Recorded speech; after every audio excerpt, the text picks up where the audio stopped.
Hello dear students.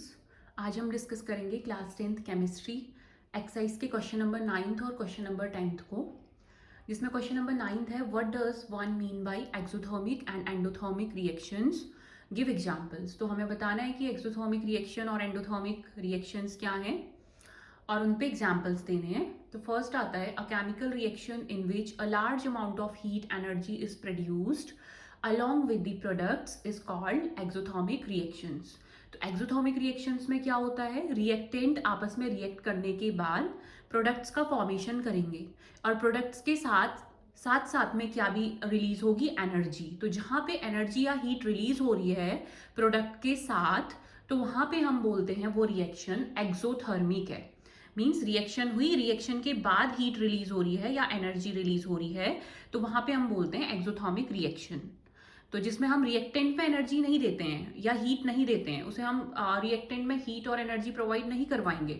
जब reaction होगी उसके बाद जो प्रोडक्ट का फॉर्मेशन होगा वहां पे जो हीट होगी वो रिलीज होगी या फिर एनर्जी रिलीज होगी, तब हम बोलेंगे कि रिएक्शन इज एक्सोथर्मिक रिएक्शन। ठीक है, नेक्स्ट इसका एग्जाम्पल आता है।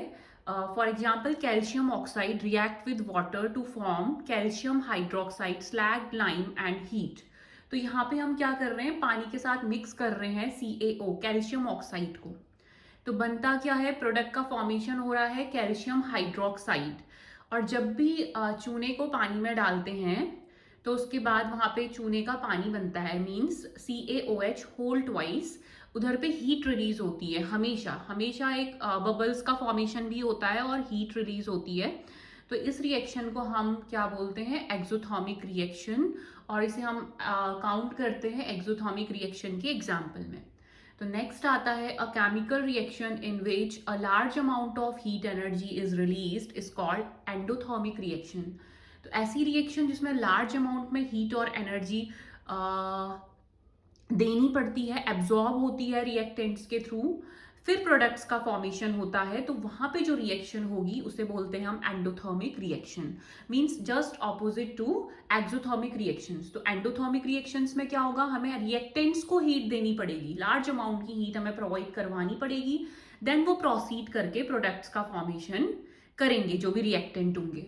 तो इसमें देखते हैं कि एग्जाम्पल क्या है। यहाँ पे क्या है, on heating of calcium carbonate lime stone it decomposes into calcium oxide quicklime and carbon dioxide। ठीक है, तो यहाँ पे कैल्शियम कार्बोनेट को लाइम स्टोन बोलते हैं जिसे, उसे हम हीट करेंगे। यहाँ पे हम हीट प्रोवाइड करवाएंगे रिएक्शन में। तो हीट प्रोवाइड करवाने पे आप लोग रिप्रेजेंट भी कर दीजिए। यहाँ पे हीट प्रोवाइड करवा रहे हैं हम, हीट डेल्टा से रिप्रेजेंट कर लिया।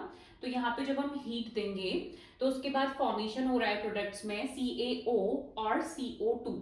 मीन्स हमने यहाँ पे जो रिएक्टेंट्स है इसे हीट प्रोवाइड करवाई। तो ऐसी रिएक्शन में जो रिएक्शंस होंगी वो एंडोथर्मिक होंगी, जिसमें हम रिएक्टेंट को हीट देंगे और फिर प्रोडक्ट्स का फॉर्मेशन होगा। तो ये था एग्जाम्पल एक्सोथर्मिक और एंडोथर्मिक रिएक्शन की डेफिनेशन के साथ उनके एग्जाम्पल्स। तो नेक्स्ट क्वेश्चन देखते हैं, why is respiration considered an exothermic reaction, explain. अभी अभी जैसे हमने एक्सप्लेन किया कि एक्सोथर्मिक रिएक्शंस क्या होती हैं, जिसमें हीट और एनर्जी रिलीज होगी आफ्टर रिएक्शन। तो यहाँ पे बोल रहे हैं रेस्पिरेशन भी कंसीडर्ड करते हैं हम किसकी तरह, एक्सोथर्मिक रिएक्शन की तरह। तो हमें इसका रीजन बताना है कि क्यों हम रेस्पिरेशन को एक्सोथर्मिक की तरह काउंट करते हैं। तो यहाँ पे लिखा हुआ है मैंने statement, respiration is considered an exothermic reaction because energy is release in the process.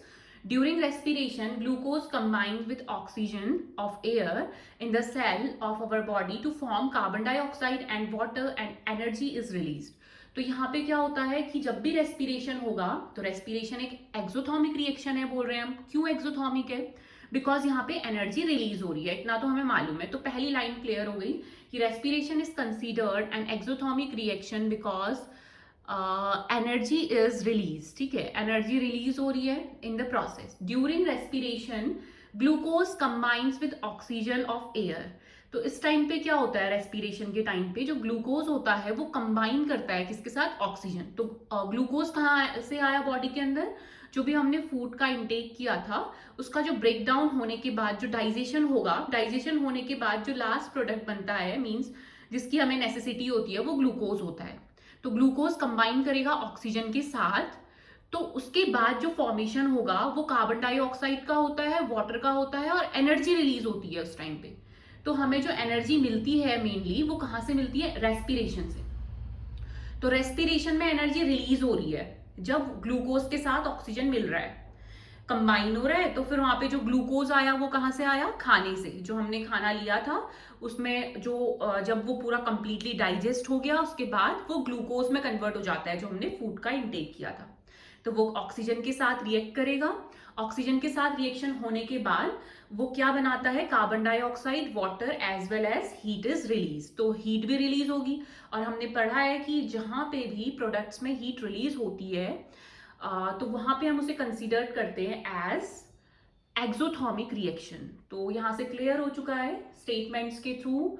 फिर मैंने एक इक्वेशन दी हुई है आपको कि कैसे ग्लूकोज ऑक्सीजन के साथ कंबाइन हो करके किसका फॉर्मेशन कर रहा है? एनर्जी का। प्रोडक्ट्स में एनर्जी बन रही है, साथ में कार्बन डाइऑक्साइड और वाटर भी। तो हमें मेन काम है एनर्जी से, क्योंकि हमें एक्सप्लेन करना है कि how respiration is an exothermic reaction. तो इसका स्टेटमेंट ये था, एक्सप्लेनेशन मैंने एक्सप्लेन कर चुका है। तो नेक्स्ट वीडियो में हम देखेंगे क्वेश्चन नंबर 11th और 12th। Thank you.